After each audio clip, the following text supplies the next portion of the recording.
everyone, welcome back to some more Forza Top Gear laps. Today we are taking a look at the Last Cars Part 2. Of course, much like the previous episode, this is a random grab bag of cars that for whatever reason just have not been featured yet. A little bit less variety than in the previous episode, as a lot of these cars were meant for their own Rivals episodes. We begin with the 2014 Porsche 911 Turbo S, 560 horsepower, 553 foot-pound torque, 3,607 pounds of weight. This is the torquiest car here today. A little bit of a weird statistic to hold on its own, but that's the one it does. The 911 Turbo S is essentially the cream of the crop when it comes to 911s. Of course, you have your special models, GT3 RSs, GT2 RSs, whatever. However, if you look at a 911 sort of sheet where it has all the trim levels, this should be the top level. It's the most luxurious, biggest turbo engine, all-wheel drive, most usable of all of them. I guess maybe it'd be the Turbo S Cabriolet, but that's a much more of a cunt car. This one, I mean, it has an air of twat about it, looks like most Porsche, but nowhere near as much as a Cabriolet model. On paper, pretty nice car, all-wheel drive car, good amount of power, and yeah, in game, in practice, it's a good car to drive. I quite like this one. A little bit of understeer as you expect from a powerful all-wheel drive sports car, but it's certainly manageable. One word of caution though, a slight bit of front end lift. I'm noticing this with pretty much all the 911s that aren't the GT2 RS in this game. They've pronounced the front end lift more on the Porsche 911, so do be aware of that. However, out of all the modern 911s, this is by far the easiest to drive. Next up, 2006 Audi RS4, 420 horsepower, 317 foot-pound torque, 3,638 pounds of weight. This is the heaviest car here today. Maybe surprising it wasn't the 911 Turbo S, which this is heavier than by 31 pounds. But then again, this is a conventional four-door saloon car with a 4.2 litre V8 engine under the bonnet, so maybe not so much. This car essentially competed with the BMW M3, which we do have in the game, the E92, and the C63, which we don't quite have in the game. Out of those three, I would probably choose the Audi. It has all-wheel drive, which I prefer. I think it's the best looking of the bunch, and this engine is a real peach. 4.2 litre V8. They put this in everything from Spikers to the original Audi R8 and this. Yeah, absolute awesome engine and a pretty good car. As far as it goes to drive, it is decent. Unlike the Mercedes and the BMW, this is all-wheel drive. That means you get understeer over oversteer. However, I prefer to go around corners quickly and then go around them having fun. So yeah, a decent car to drive. I definitely prefer this to the M3. I guess the C63, although we have the black in this game, which isn't quite the same, but yeah, definitely the easiest to drive and definitely my favourite of the bunch.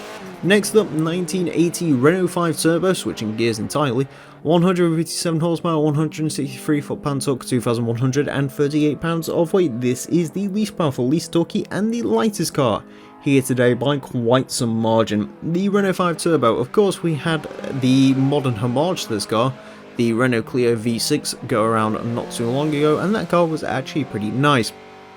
So the Renault 5 Turbo, essentially what happened here is a bunch of Renault engineers decided to huff some paint and decided to grab a normal Renault 5, stick the engine in the middle, the drive going to the rear, stick some giant intakes on the middle of it to cool it, and then call it a day.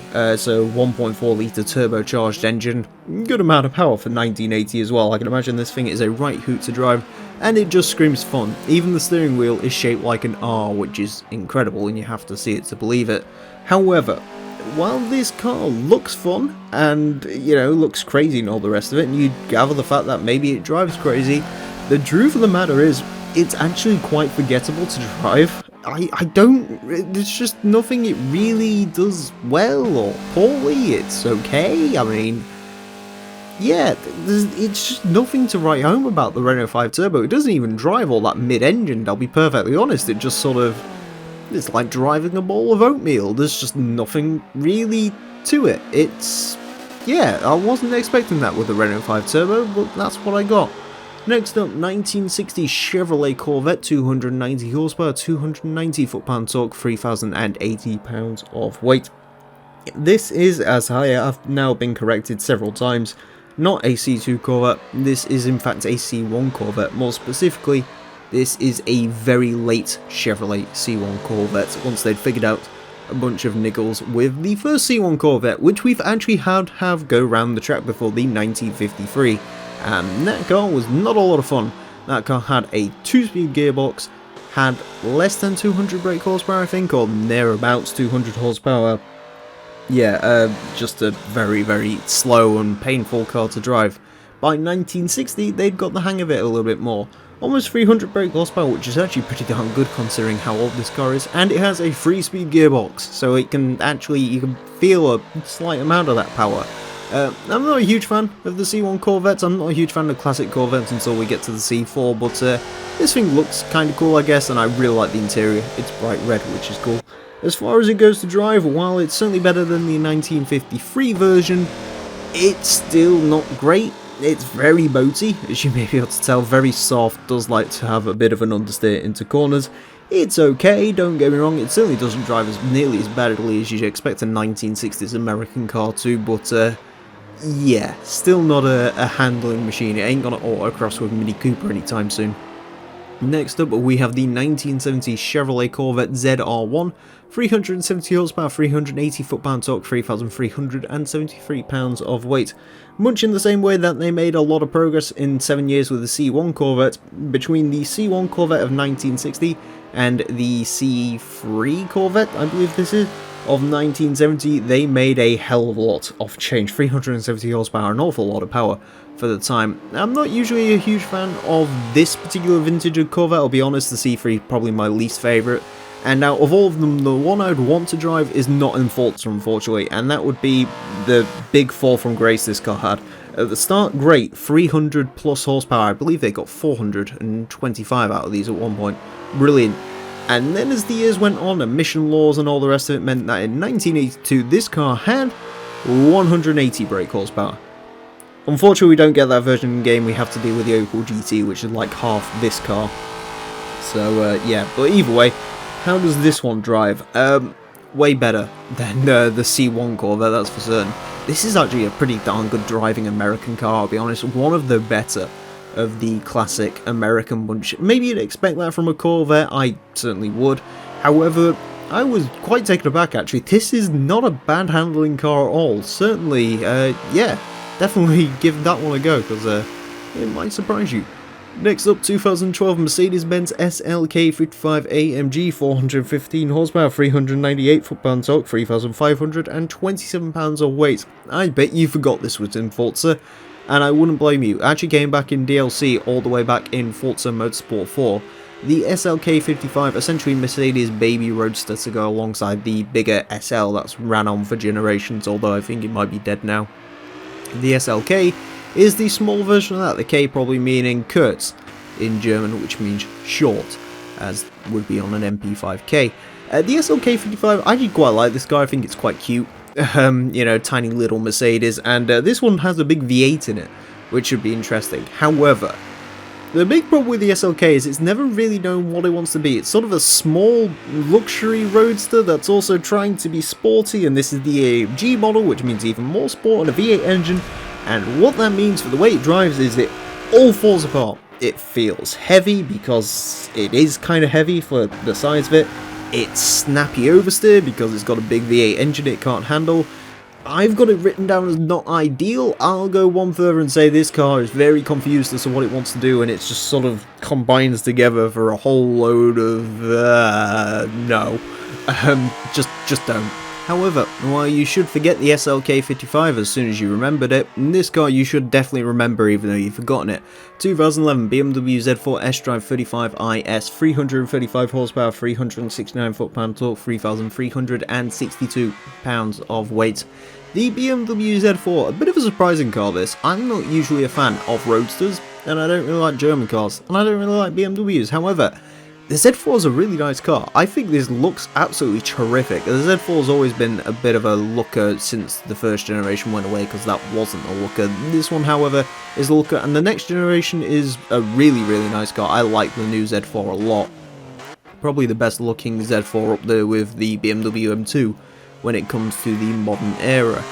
Now, when it comes to the way the Z cars drive in Forza, they've actually turned out to be quite nice. I usually prefer these to the M3s that are supposed to be better than these. And in the terms of the Z4, yeah, this thing is spot on, absolutely spot on. This was the car that surprised me most today. Maybe this and the next car.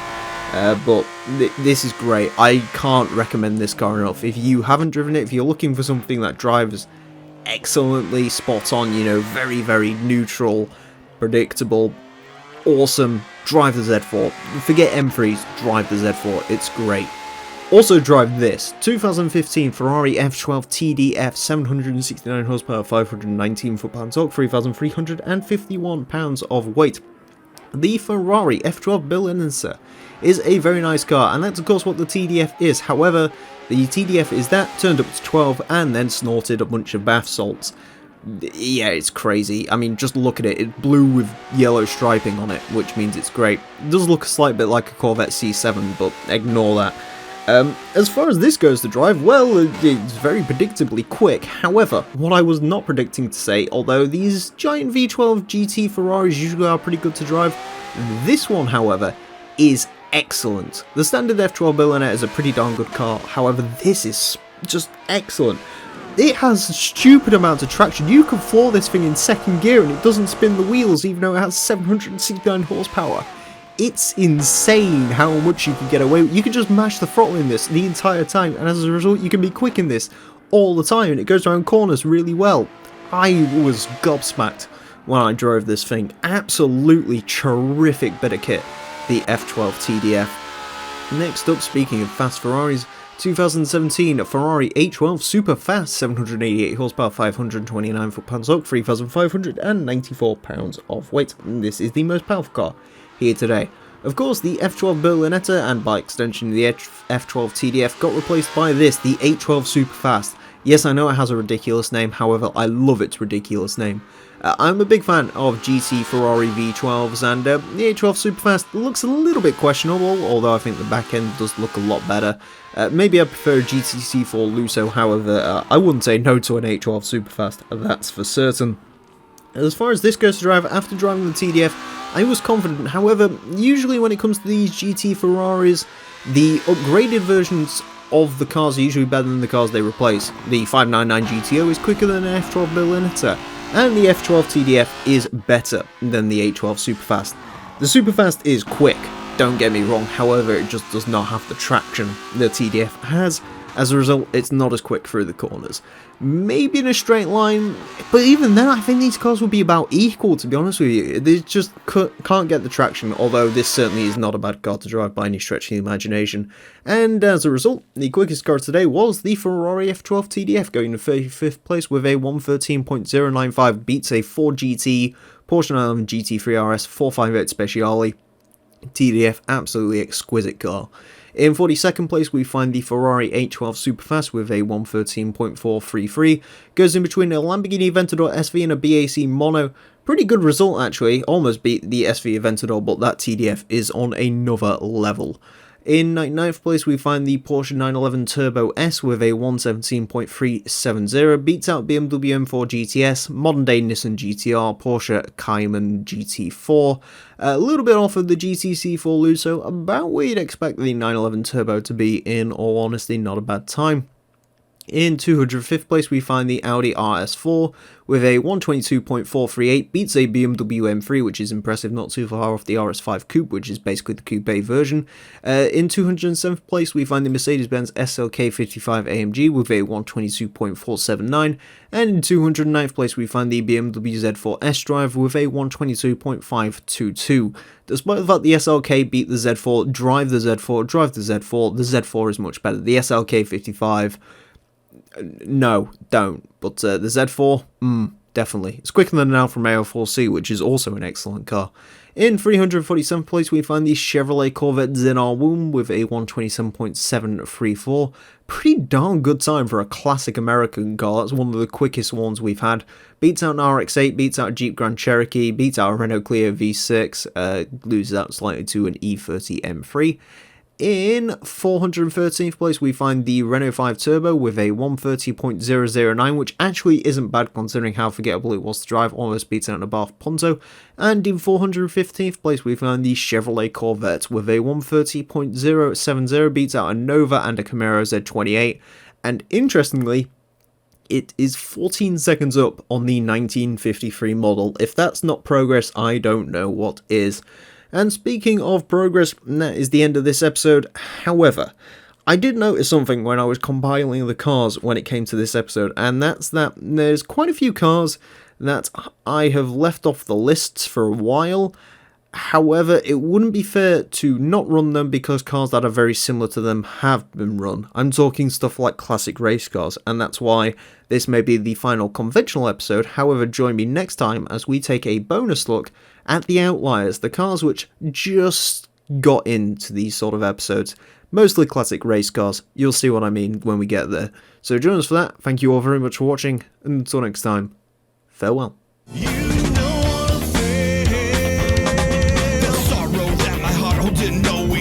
My hopes and dreams are going.